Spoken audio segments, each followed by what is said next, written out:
Bonjour à toutes et à tous, bienvenue dans cette nouvelle vidéo, j'espère que vous allez bien et bienvenue. Aujourd'hui, on va parler de Resident Evil. Ça fait très longtemps que je veux faire une vidéo sur cette licence, tout simplement parce que je suis un grand fan de cette licence.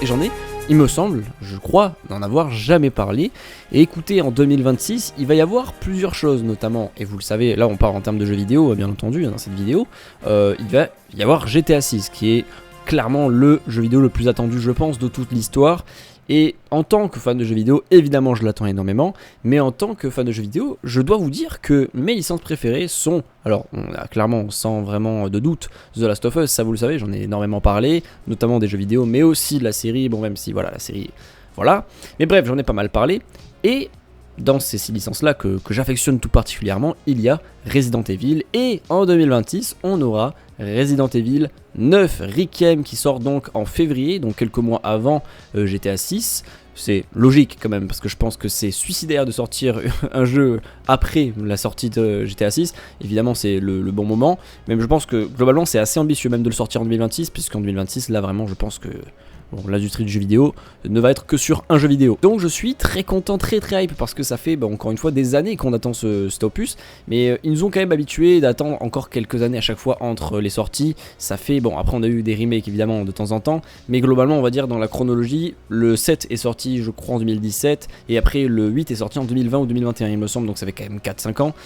Et là du coup on va voir sur Resident Evil 9 donc en 2026. Donc je crois que ça fera plus de 5 ans. Et écoutez, je suis très impatient de voir ça, notamment parce qu'on a eu le trailer donc il y a 3 semaines qui a fait énormément de bruit, qui vraiment je dois le dire dégage quelque chose. J'en ai fait une vidéo il me semble, mais le truc, enfin le trailer dégage vraiment quelque chose de particulier. Et j'étais très hypé notamment sur le fait que je trouvais que c'était assez ambitieux, parce que on revient du coup à Raccoon City, donc 30 ans plus tard, enfin 30 ans après donc l'extinction, enfin du coup le missile qui a dévasté Raccoon City dans Resident Evil 3. Donc on revient à Raccoon City. En plus de ça, ce qui est intéressant, c'est que on avait l'air de repartir sur quelque chose d'assez, alors on va dire qui ressemble un peu au remake de Resident Evil, les derniers, que ce soit au niveau alors du gameplay, ça on pouvait pas le savoir, mais je m'en doutais qu'on allait aller sur de la 3ème personne. Mais voilà, globalement au niveau de la DA, on repart un peu sur un truc assez Resident Evilien, j'ai envie de dire, en tout cas sur les jeux de base on va dire, puisque là on repart sur la trame un petit peu Raccoon City, tout ça, à voir évidemment ce que sera vraiment l'histoire, mais de ce qu'on comprend et de ce que disent aussi les développeurs, on a l'air quand même de marquer un tournant dans la série, et donc de donner un certain hommage à tout ce qui s'est passé avant, puisque Resident Evil s'est fait connaître à la base grâce aux événements de Raccoon City, et voilà, de Claire Redfield, de Chris Redfield, de Léon, tout ça. Et en parlant de Léon Kennedy, et bah ce qui est intéressant, c'est que pareil, donc les développeurs disent qu'ils avaient à la base imaginé du coup Resident Evil 9 avec Léon en tant que personnage principal, mais avec Resident Evil 7 et 8, clairement on le sent, il y a eu un tournant dans cette saga. Déjà on est passé à la première personne, mais en plus de ça, c'était un nouveau personnage, le protagoniste, qui est certes Ethan Winters, pour ceux qui le connaissent de Resident Evil 8. Voilà, bon, certes il a un peu d'XP et tout, parce qu'il a eu les événements de Resident Evil 7, mais à la base, je dois le rappeler, Ethan Winters c'est juste un ingénieur, voilà, c'est tout, c'est pas un soldat, comme voilà les Léon, bon Léon c'était à la base, on va dire dans Resident Evil 2, pardon, c'est un mec qui vient de sortir de l'école de police, donc, mais il a quand même quelque chose, voilà, c'est un policier.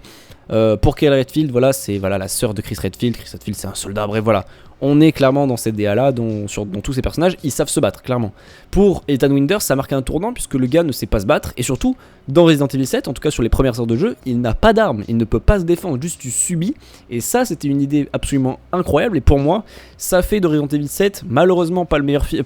j'allais dire pas le meilleur jeu, parce que malheureusement il n'y a que vraiment les premières heures qui sont vraiment folles, on va dire, même si bon le reste du jeu est quand même fou, mais les premières heures sont vraiment chef-d'œuvresque pour moi. On est clairement sur clairement les 4 premières heures les plus dignes, enfin les dignes vraiment d'un des plus grands jeux vidéo de l'histoire, clairement. J'ai jamais eu aussi peur moi personnellement devant un jeu d'horreur que devant Resident Evil 7, ou du moins les 4 premières heures comme je vous l'ai dit. Après on repart un peu plus sur ce que fait Resident Evil de base, on va dire, voilà, avec plein de monstres et tout, des trucs assez what the fuck. On repart là-dessus sur les heures de jeu d'après, mais les 4 premières heures sont vraiment incroyables, parce que bah, on avait rarement vu ça dans la licence Resident Evil, et il me semble même qu'on l'a jamais vu, parce que vraiment le fait d'avoir un personnage, donc on contrôle un personnage comme Ethan Winters qui ne sait pas se battre, qui à part le fait qu'il est là pour sa meuf, bah concrètement on sait rien de lui quoi. Sur Ethan Winters il est très mystérieux, on voit même pas son visage, et je crois même qu'à la première personne, alors sur la troisième personne on voit un peu son visage, mais globalement on ne connaît pas quoi, je veux dire, Ethan Winters, donc très mystérieux, mais c'était ce qui était très intéressant avec ces jeux là, que ce soit le 7 et le 8. Le 8, voilà, on en savait, wow, attendez, c'est pas français, on en savait un peu plus sur lui, mais pareil, voilà, on est sur un jeu aussi très mystérieux, ça commence pareil, là les premières heures de jeu sont absolument incroyables, évidemment moins intenses, et je pense qu'aucun jeu Resident Evil ne saura redonner ça dans les premières heures, à part peut-être pour le 9, on verra, mais voilà, clairement Resident Evil 8 c'était génial, le 7 vraiment sur les premières heures, comme je vous l'ai dit, pour moi c'est traumatisant, clairement. Le 8 est vraiment très très bon, je trouve que c'est l'un des meilleurs aussi, mais voilà, on sent qu'avec le 7 et le 8, comme je vous l'ai dit, on est sur vraiment de l'horreur pure, et alors il y a beaucoup d'action par moment, mais c'est vrai qu'on est globalement sur de la découverte, sur voilà, de l'horreur, de la survie, et c'est ça qui a vraiment redoré, je pense, l'image un petit peu de Resident Evil avec ces sorties là. Après il y a eu les remakes qui étaient clairement différents, parce que là on repart sur ce que faisait Resident Evil à la base, c'est-à-dire voilà, ils ont changé le gameplay, on est parti sur quelque chose à la troisième personne, ils ont fait ça sur tous les remakes, ça a vraiment beaucoup marché, c'était totalement adapté je trouve à la licence Resident Evil, mais enfin voilà, c'était comme sur le 5 et le 6 hein, et même le 4 en fait, depuis des années quoi, c'est comme ça, donc ils ont bien fait, et c'était des remakes plus ou moins bons. Alors je sais que le 2 surtout est très détesté personnellement, et je trouve qu'en termes même de remake, je pense que le 4 est vraiment le meilleur, même si pour moi le meilleur jeu Resident Evil c'est Resident Evil 4, le de base on va dire, le remake est cool, mais voilà, clairement le 4 c'est le meilleur. Après comme je l'ai dit, le 7 c'est absolument génial, mais bref, pour revenir à Resident Evil 9, donc comme je vous l'ai dit, la licence a fait un 360 avec Resident Evil 7 et 8, où on est sur de la première personne, de l'horreur pure, avec pas mal d'action aussi, mais voilà, on est vraiment sur de l'horreur avec des nouveaux personnages qui ne savent pas se battre et qui vraiment subissent exactement comme nous, avec énormément de peur et tout. Et sur le 9, ils ont dit ce sera la même chose, ce sera vraiment de l'horreur pure, parce que ça a fait le succès de Resident Evil par le passé, et ils ont totalement raison. Par contre, et là c'est ce qui est assez fou, c'est qu'ils ont dit que ils avaient imaginé donc l'histoire avec Léon, sauf que Léon, on peut pas le mettre dans un jeu comme ça. Si on veut vraiment faire ressentir la peur à un personnage, bon ça peut être un très bon jeu, mais malheureusement ça va être un jeu d'horreur, mais on va pas vraiment le ressentir, et ils veulent vraiment qu'on ressente la peur à travers Grace Ashcroft. Ça je trouve ça cool et très intéressant pour le coup comme propos, parce que Léon effectivement a 50 piges au moment de sa Resident Evil 9, parce que oui, Resident Evil 3 au niveau chronologie en tout cas c'est 30 ans après, enfin non 30 ans avant Resident Evil 9, donc oui en fait il aura vraiment 40 ou 50 ans grand max, enfin non il aura 50 ans en fait, donc c'est énorme, c'est vraiment énorme. Alors faire un jeu avec Léon même de 50 ans ça marche, regardez, on a eu Chris Redfield dans Resident Evil 7 et 8, il a le même âge donc ça marche hein, finalement. Et en parlant de Chris Redfield, la transition est toute trouvée, je pense que Léon va bel et bien apparaître dans le jeu, parce que s'ils l'ont mentionné à plusieurs reprises, c'est clairement pas pour rien. Je pense qu'il sera dans le jeu, mais à la manière d'un Chris Redfield dans Resident Evil 7, voire comme dans Resident Evil 8 où il est un peu plus présent on va dire, et je pense qu'il sera là des moments intéressants et assez importants de l'histoire, pas dans des moments de gameplay évidemment, je pense pas qu'on va jouer Léon quand même, mais je pense qu'il fera quand même partie de l'histoire, et il aura un rôle pas très secondaire je pense, mais en tout cas il sera là, parce que bon bah clairement ils le disent que ce sera un peu un hommage à ces personnages là, et comme ils ont mentionné Léon, j'imagine que Léon sera de la partie. Et puis je crois même qu'il y avait eu plein de rumeurs il y a quelques temps dans lesquelles on voyait Léon dans le trailer, enfin bref, après il n'y a rien d'officiel hein. S'il faut il y sera pas, mais je pense quand même qu'il y sera. Et puis comme voilà, on retourne à Raccoon City, on est avec le FBI, clairement il y a un lien à faire, je pense qu'il y a quand même un monde où Léon est dans le jeu. Après de là à boycotter le jeu, j'en ai vu beaucoup aussi qui veulent boycotter le jeu parce qu'il n'y a pas Léon. Voilà, franchement, dans Resident Evil 7 et 8, il n'y a absolument personne à part Ethan Winters. Alors oui, on a un lien avec Chris Redfield, mais bon, voilà, je veux dire, Chris Redfield, voilà, c'est sympa de l'avoir vu, mais il n'est pas là non plus 15 ans. Je pense que ce sera pareil, et encore plus au niveau de Grace Ashcroft. Grace Ashcroft, c'est du coup un tout nouveau personnage de la licence, mais ce qui est intéressant, c'est qu'ils ont trouvé un entre-deux, aussi bien dans ses origines, du coup, à Grace Ashcroft, et aussi dans, on va dire, ses capacités, parce que, bon, ce qui était cool avec Resident Evil 7 et 8, c'est qu'on était avec un personnage qui est ingénieur, qui peut être absolument tout le monde. C'était assez facile de s'identifier à lui, parce qu'on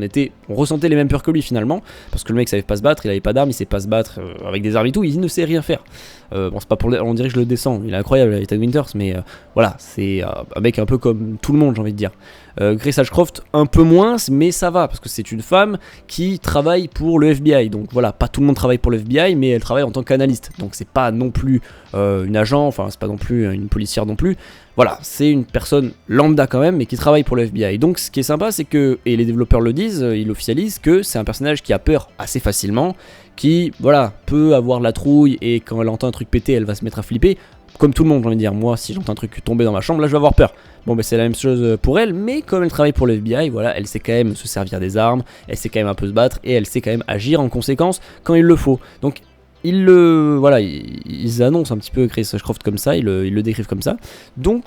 c'est sympa parce que c'est un entre-deux avec ce que c'était Eta Winters et avec ce qui est par exemple un Léon ou un Chris Redfield, soit vraiment une boule de muscle qui peut tuer absolument tout ce qu'il veut sans vraiment avoir trop peur, comme voilà Chris Redfield ou bien Léon, et c'est un peu un mix aussi de Ethan Winters qui lui a peur à quasiment de tout, et même si voilà c'est dur à cuire quand même, bon ça reste un mec normal qui sait pas vraiment se battre et qui subit un peu tout, donc ce sera un entre-deux parfait. Et ce que je trouve encore plus intéressant, c'est qu'on revient à Raccoon City. Moi j'ai très hâte de voir. Évidemment on se doute qu'il y a eu des restes un petit peu de ce qu'a fait Umbrella dans l'enceinte de Raccoon City. Apparemment il me semble qu'on ne sait pas grand chose de l'histoire, si ce n'est qu'on va quand même explorer des événements passés de la vie de Grace Ashcroft, notamment avec la mort de sa mère Alyssa Ashcroft, qui est elle aussi un personnage. Et comme je le dis, ce qui est important, c'est que c'est un mix un peu, c'est-à-dire que c'est pas non plus un personnage, alors c'est un personnage inconnu au bataillon, mais pas trop non plus. Son nom est quand même assez familier pour les fans, les puristes on va dire de la licence, puisque Grace Ashcroft est la fille de Alyssa Ashcroft qui apparaît dans Resident Evil Outbreak.